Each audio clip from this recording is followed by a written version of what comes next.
In this video, I'll be going through the question you see on the screen here from the 2025 Leaving Cert Ordinary Level Maths Paper 2. I'm going to try and show you how to do this question and not just the solution. So definitely pause and rewatch certain parts of the video when you need to. If you're looking for a different question from this paper or a different paper entirely, you should be able to find a playlist in the description below or have a look around on my channel. Okay, let's get into the maths.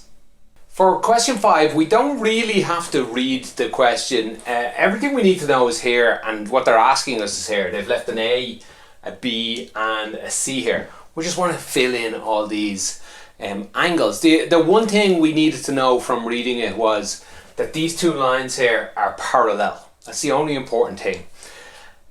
Just jump into a question like this. You do any part you think you can. There is a fairly normal path to go through though. Just start filling in any angles you think will help, and hopefully you'll get to the ones that they've marked. The first one that jumps out to me is actually A, and again they've done this on purpose. It's they've named them A, B and C because that's the path you probably will take to answer it. You can find this angle because it's opposite. It's the opposite angle to two lines that are like this. If this is 60, this one here is 60. Another way you could have said that was, if this is 60, this one in here is 120, because they must add up to 180. They're a straight line. These two must add up to 180.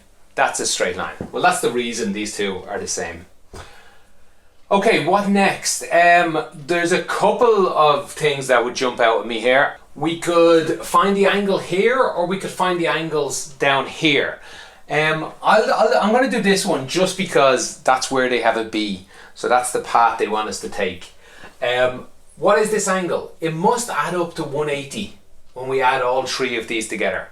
So let's write it here. 60 plus 75 plus something, we'll call it B, must equal 180. We can solve this. I'll do it quite quickly. It's 180 minus 60 minus 75. If we put all that together, do it in your head or do it in a calculator or do it like I'm doing, check my notes, I get it as 45 degrees. That's A and B solved. C was the hard one. How do we get down here? This isn't a triangle. Oh, we could get this angle here. If this is 45, it's on a straight line. This must be 135. To get any of the angles down here takes a leap that we haven't done. We're going to have to use these parallel lines. Let me draw parallel lines here. Remember, we have a rule about parallel lines. This angle, let's call it X, is equal to this angle. We call that opposite. The opposite angle here. This one in here, Y, is equal to this one here, Y. Can you see anywhere where that's useful? Here's two parallel lines and here's a line that goes through it. Let me continue this parallel line down. Here's another line that goes through it. So there's a few spots I can just start filling in things. This angle here must be the same as this angle here, 120. This 135 would be the same as, I guess, an angle out here, 135. This 45 is the same as this 45. This 45 is the same as in here, 45.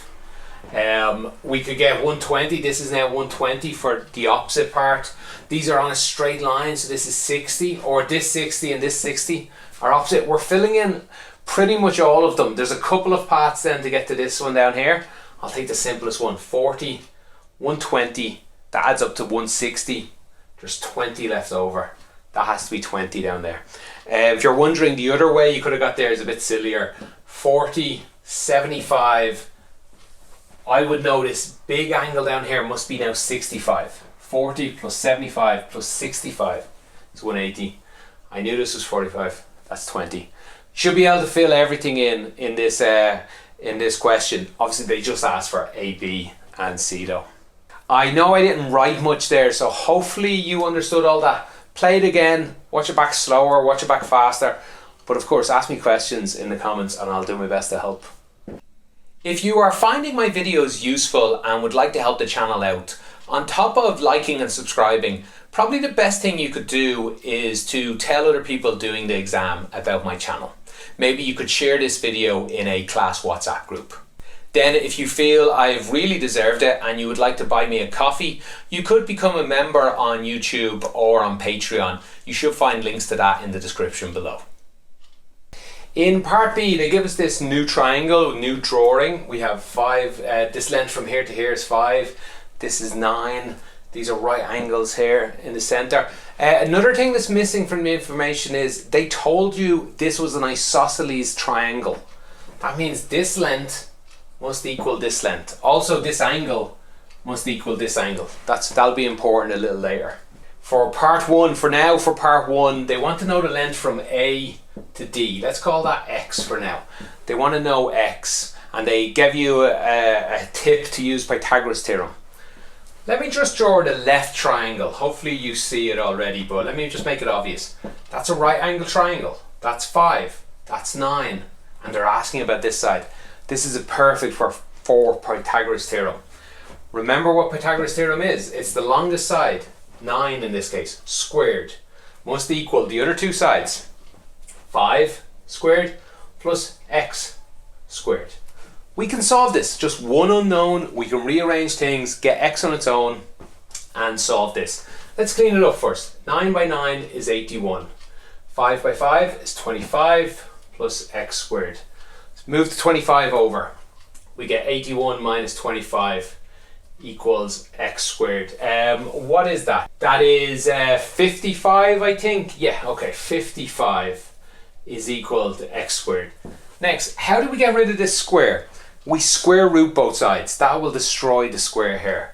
So we get the square root of the left and the square root of the right, and that will leave just x on the right. X is equal to the square root of 55, and they wanted the answer to 1 decimal place. So that's equal to 7.4161, that's going on. So we want the 4 and the 1, that's closer to 40. So 7.4 is the answer there.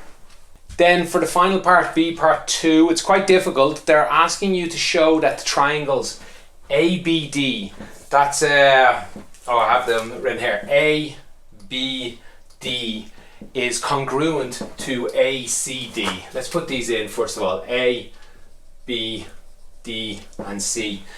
Congruent, what does that mean? That means identical, but more importantly it means all 3 sides are the same, or 2 sides and 1 angle are the same. 2 angles and 1 side are the same.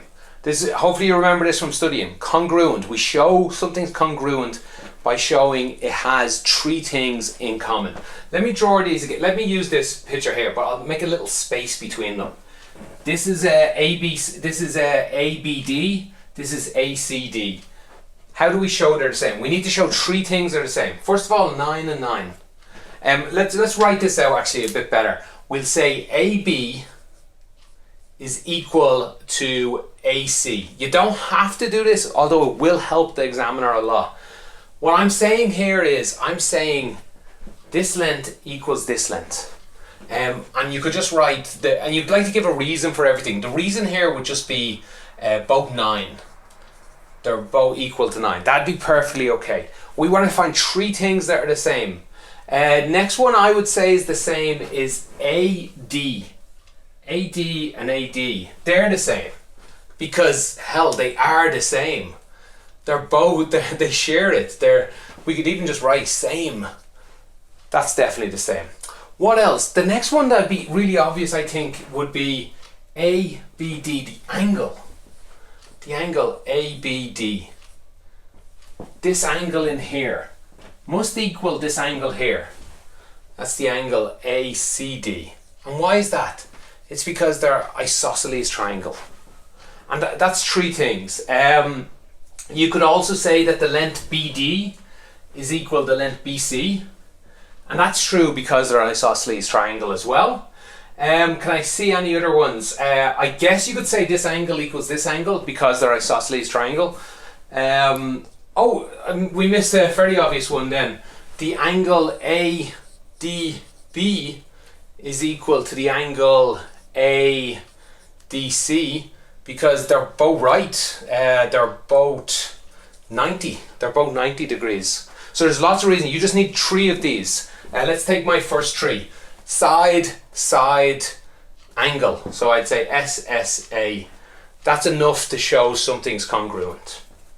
Okay, hopefully that was clear. That was a hard part. That's the sort of part of a question that's making a difference between getting up to 80% and up to 100%. You don't have to get this to even get a top grade. Like you needed to get the very top, but you can still get a very good grade without these sort of questions. Okay, if you have a question about this or any other part, let me know in the comments. I'll do my best to get back to you. Thanks for watching and have a great day.